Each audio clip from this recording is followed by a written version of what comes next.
샬롬.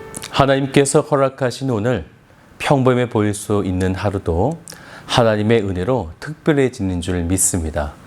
오늘도 그분의 따스한 손길을 느끼면서 마음 깊이 감사드리신 시간이 되시기를 주님의 이름으로 축복합니다. 오늘 말씀은 아모스 8장 말씀 되겠습니다. 제8장.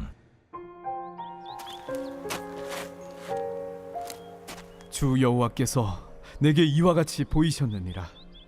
보라, 여름 과일 한 광주리니라. 아모스야, 네가 무엇을 보느냐? 여름 과일 한 광주리니이다. 내 백성 이스라엘의 끝이 이르렀은즉 내가 다시는 그를 용서하지 아니하리니 그날의 궁전의 노래가 애곡으로 변할 것이며 곳곳에 시체가 많아서 사람이 잠잠히 그 시체들을 내어버리리라. 주 여호와의 말씀이니라. 가난한 자를 삼키며 땅에 힘없는 자를 망하게 하려는 자들아, 이 말을 들으라.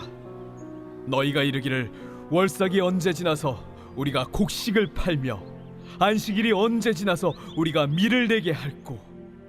에바를 작게 하고 세계를 크게 하여 거짓 저울로 속이며 은으로 힘없는 자를 사며 신 한 켤레로 가난한 자를 사며 찌꺼기 밀을 팔자 하는도다.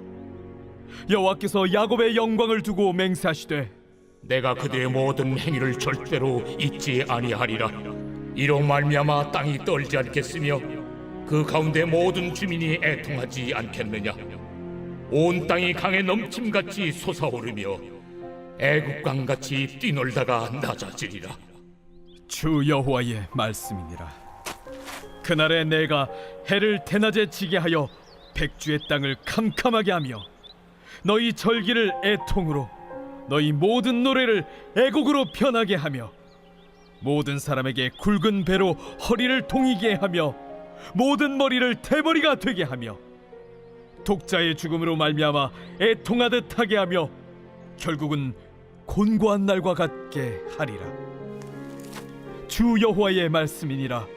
보라, 날이 이를지라 내가 기근을 땅에 보내리니 양식이 없어 주림이 아니며 물이 없어 갈함이 아니요 여호와의 말씀을 듣지 못한 기갈이라. 사람이 이 바다에서 저 바다까지 북쪽에서 동쪽까지 비틀거리며 여호와의 말씀을 구하려고 돌아다녀도 얻지 못하리니 그날에 아름다운 처녀와 젊은 남자가 다 갈아여 쓰러지리라. 사마리아에 죄된 우상을 두고 맹세하여 이르기를 다나 내 신들이 살아있음을 두고 맹세하노라 하거나 부엘세바가 위하는 것이 살아있음을 두고 맹세하노라 하는 사람은 엎드려지고 다시 일어나지 못하리라. 앞선 7장에서는 첫 번째 환상에서부터 세 번째 환상까지 예언한 이후에 베델의 제사장 아마샤와 아모스 선자 사이에 있었던 분쟁을 소개하고 있는데요. 이어지는 오늘 아모스 8장의 시작은 네 번째 환상으로 여름 과일의 한 광주리의 이야기를 보여주고 있습니다. 여름 과일은 북이스라엘의 경제적, 외교적 번영을 상징하고 있는 표현인데요.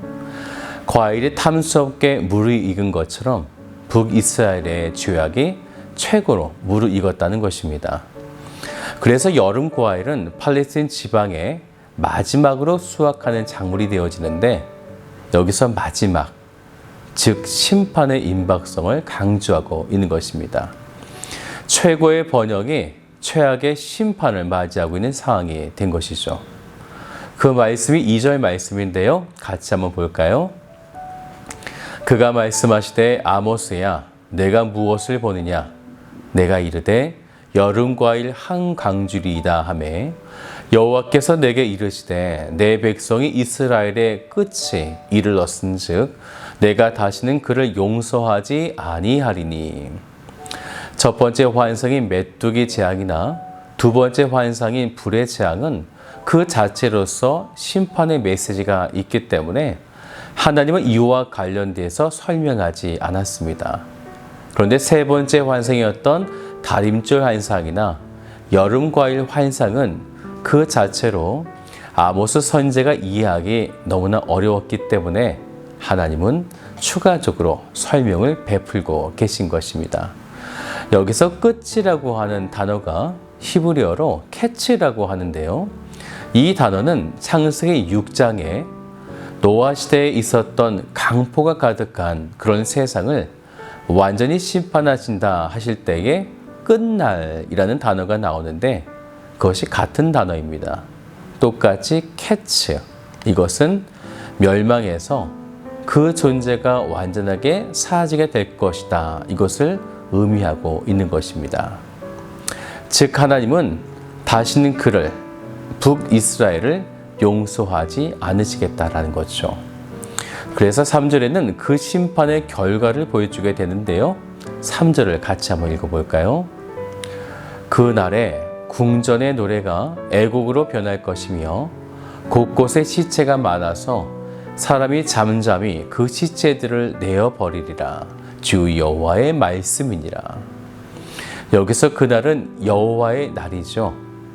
하나님의 공의를 통해 하나님의 백성에게는 구원을 베푸시지만 하나님을 거부하는 자에게는 멸망이라는 심판이 임하는 여호와의 날.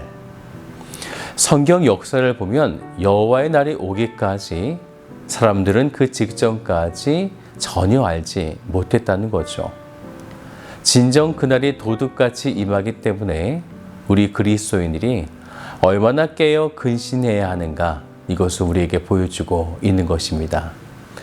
이제 4절부터 14절까지는 이런 북이스라엘 향해 그날에 있을 참상에 대한 경고를 하게 되어지는데, 먼저 4절부터 6절까지는요, 힘없는 약자들을 수탈하고 학대하였던 북이스라엘의 지배층이 저지른 악행을 4절을 보니까요, 가난한 자들을 삼키며 땅에 힘없는 자를 망하게 하려는 자들아 하면서 거짓 저울로 속이고 은으로 힘없는 자를 사고 신 한 켤레로 가난한 자를 사는 등 이런 약탈과 학대 그리고 인신매매가 북이스라엘 가운데에 만연해 있었던 것입니다.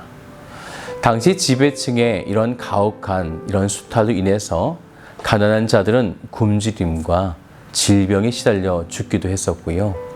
제대로 옷을 입지 못해서 추위에 시달리다 굶어 죽고 영양실조로 죽는 일이 다반사였었습니다.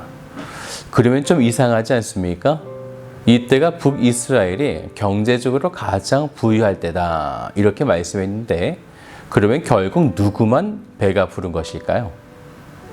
제사장, 왕과 관료, 지배층만 그런 것입니다. 아모스는 그런 사회적 약자들을 위해 대변하듯이 지배층에 대한 강력한 타락과 모순들을 지적하고 있는 것이죠. 이로 인해 하나님은 아모스를 통해 여호와의 심판을 선언하고 계신 것입니다.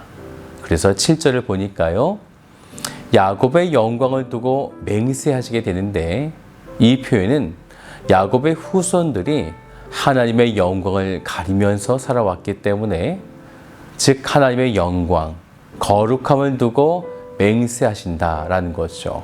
무엇을 맹세하시는가? 그들의 이러한 행위들을 절대로 하나님께서 잊지 아니하시겠다라는 것입니다. 이것을 하나님은 이름과 영광을 두고 맹세하고 계신 거죠. 반드시 북이스라엘은 멸망할 것이다 라는 것입니다. 지금 주어진 이 말씀이 BC 760년경이었기 때문에 역사적으로 보면 그들이 아수르에 멸망당하는 BC 722년까지 약 38년 정도가 남아있는 지금 그 시기가 되어진 거죠. 이제 이때 일어난 멸망이 어떠한지를 설명하시는데, 우리 8절을 같이 볼까요? 이로 말미암아 땅이 떨지 않겠으며 그 가운데 모든 주민이 애통하지 않겠느냐. 온 땅이 강에 넘침같이 솟아오르며 애국강같이 뛰놀다가 낮아지리라. 계속해서 9절도 보니까요, 주 여호와의 말씀이니라.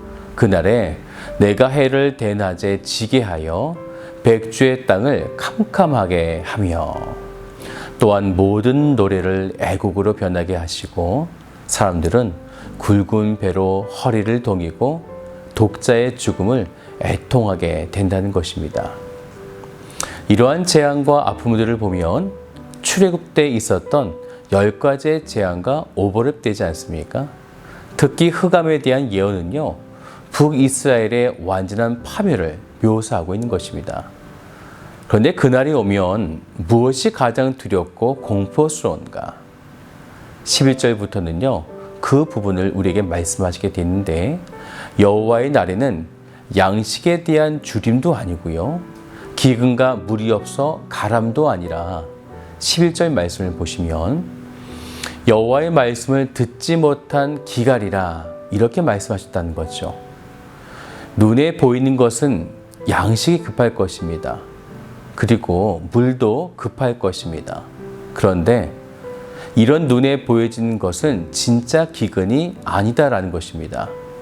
하나님께서 행하시는 진짜 기근은요, 12절을 같이 볼까요? 사람이 이 바다에서 저 바다까지, 북쪽에서 동쪽까지 비틀거리며 여호와의 말씀을 구하려고 돌아다녀도 얻지 못하리니. 하나님의 말씀이 끊어졌다라는 것입니다. 이것이 진정 공포가 되어지는 것이죠. 그들이 비틀거리면서 여호와의 하나님의 말씀을 찾아다니지만 그들은 결코 여호와 하나님의 말씀을 구하려고 아무리 찾아도 구할 수 없다. 그들은 지금 완전히 끝났다는 것입니다. 하나님은 그들이 다시는 일어서지 못하게 할 것이다. 하나님은 맹세하셨습니다. 사랑하는 여러분, 지금 우리는 무엇이 가장 시급할까요? 그리고 무엇이 가장 두렵고 공포스러울까요? 여러분의 삶의 문제가 지금 가장 공포스럽고 두렵습니까? 사랑하는 여러분, 진정 두려움은 그런 것이 아니고요, 이제 장차 우리에게 찾아오게 되어지는 여호와의 날, 그때에 하나님의 말씀이 내게 끊어졌는가? 그리고 지금 이 시간에도 하나님의 말씀이 여전히 내게 들리고 있는가? 사랑하는 여러분, 오늘 하나님의 말씀을 묵상하시고 들으시고 순종하셔서 날마다 하나님의 말씀이 여러분의 삶과 또한 여러분의 영혼 가운데 끊어지지 않게 하시기를 주님의 이름으로 축복합니다.